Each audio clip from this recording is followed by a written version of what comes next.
Rusty Hamer's life stands as a poignant reminder of the highs and lows that accompany childhood stardom. Best known for his role as Rusty Williams on The Danny Thomas Show, he captured the hearts of millions with his sharp wit and natural charm. Yet behind Hollywood's bright lights lay struggles that would ultimately overshadow his talent. In today's story, we revisit the life and tragic final days of Rusty Hamer, exploring the legacy of a young actor whose journey serves as both an inspiration and a cautionary tale. Born on February 15, 1947, in Tenafly, New Jersey, Rusty was the youngest of three sons.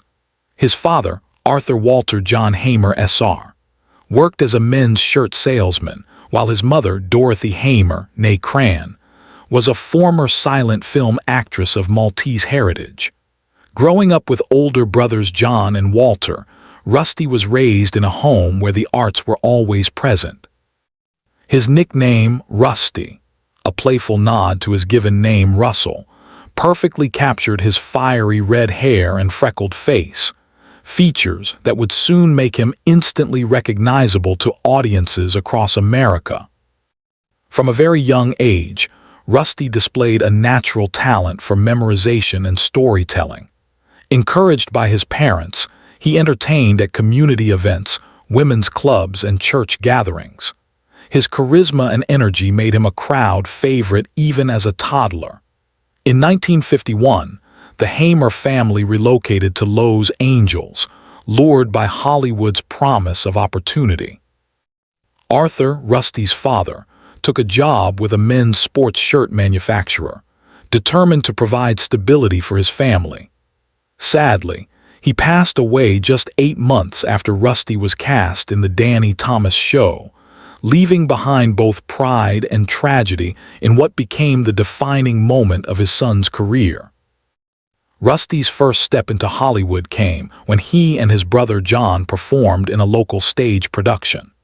Their natural talent caught the eye of an agent who signed them to film contracts.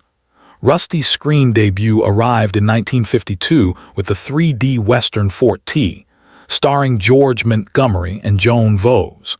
But his true breakthrough came a year later when Danny Thomas's secretary noticed him in another stage performance. Impressed by his presence, she recommended him for the role of Thomas's son in the sitcom Make Room for Daddy. At just 6 years old, Rusty won the audition with his quick wit and remarkable timing. Danny Thomas himself would later declare him the best boy actor I ever saw in my life.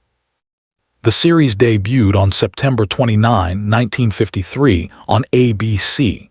While it earned critical praise, viewership was modest. After 4 seasons, the show moved to CBS, where it was rebranded as The Danny Thomas Show. This version resonated with audiences, becoming a top 15 hit for its remaining 7 seasons. Rusty's natural comedic timing and extraordinary memory made him a standout. He could deliver new lines effortlessly, even when scripts changed at the last minute, skills that set him apart from other child actors. In 1956, Rusty showcased his singing talent in an episode titled The Talented Kid. 3 years later, he released a rock ballad single, Two of a Kind, with the B-side If Only Mother Would Let Me, through Mercury Records. Despite high hopes, the record failed commercially, discouraging him from pursuing a singing career further. By 1963, The Danny Thomas Show had become a television institution, winning 5 Primetime Emmy Awards. Yet Thomas chose to end it, eager for new challenges. For Rusty, then 17, the show's cancellation marked the end of an era. He enrolled at Palisades High School, struggling to adjust after years of private tutoring on set. Despite the difficulties, Rusty dreamed of continuing in entertainment. He told reporter Bob Thomas of his desire for dramatic roles and hinted at possible appearances on shows like Mr. Novick, Arrest and Trial, and Ben Casey. He also considered attending college, encouraged by Danny Thomas, whom he viewed as a surrogate father after losing his own so young. Rusty briefly reprised his role in 3 episodes of The Joey Bishop Show, but soon found work scarce. He later reunited with castmates in the Danny Thomas TV Family Reunion, which aired on NBC, but the opportunities were dwindling. In December 1966, tragedy struck when Rusty accidentally shot himself while returning from a hunting trip. A gun slipped from its holster and discharged, striking him in the abdomen. Rushed to Santa Monica Emergency Hospital, he survived after surgery. Though he recovered physically, his career never regained momentum. The late 1960s saw Rusty struggling to transition into adult roles. Despite taking acting classes on Danny Thomas's advice, he remained tied to the image of Rusty Williams. In 1969, he made a guest appearance on Green Acres, but it did little to reignite his career. That same year, he reprised his role in Make Room for Granddaddy, a reunion special that performed well enough for ABC to greenlight a weekly sequel. Unfortunately, the new show failed to connect with audiences and was canceled after 1 season in 1971. It marked the end of Rusty's acting career.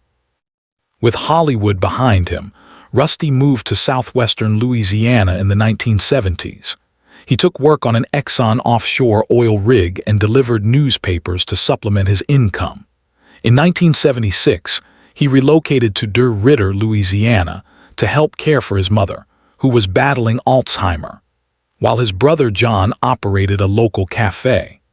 Rusty worked there as a short-order cook, living a quiet life far removed from fame.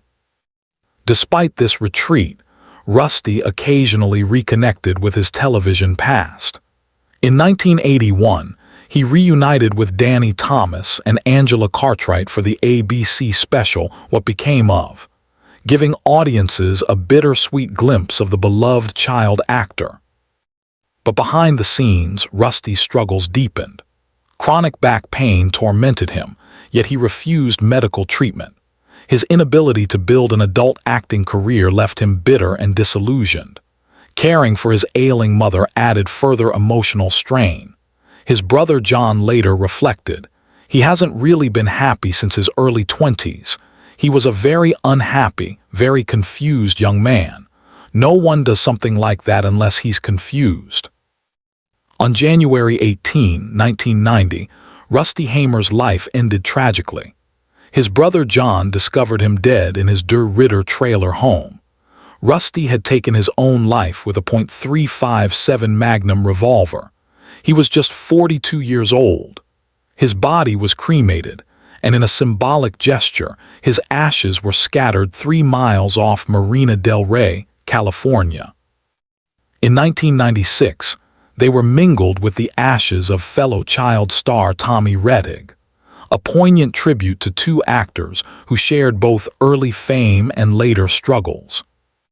At the height of his career, Rusty had been honored with a star on the Hollywood Walk of Fame, dedicated on February 8, 1960, at 6323 Hollywood Boulevard. It remains a testament to the joy he brought into countless homes.